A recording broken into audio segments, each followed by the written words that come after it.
Good afternoon guys, how are we doing? Thought I'd put out another video of the Rotovator. It's been a while.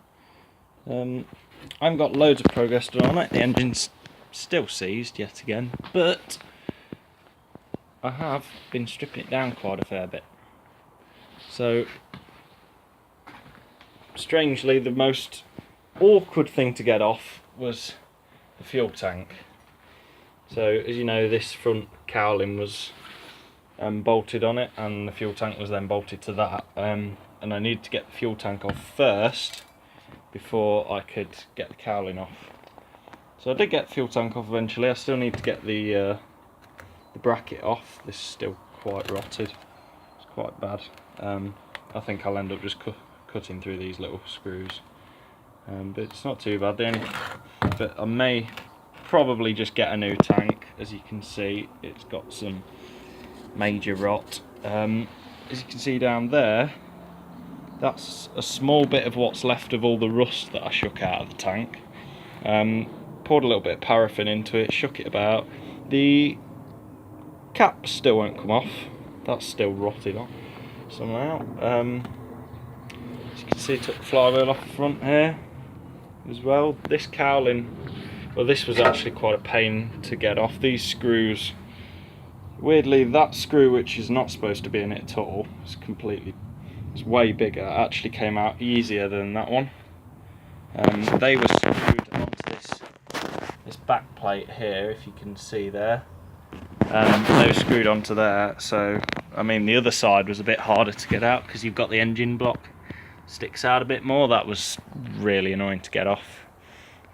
This cowling's quite good actually. It looks rough, but it's not. This little side panel's a little bit bent up, but it's solid. Hinges are fine on it. Yeah, it's quite good. I mean, there was a hell of a lot of rubbish down at the bottom here, leaves and everything, because it's just been sitting for so long. It's not too bad. The cowling, that came off, well, eventually. Get it to stand.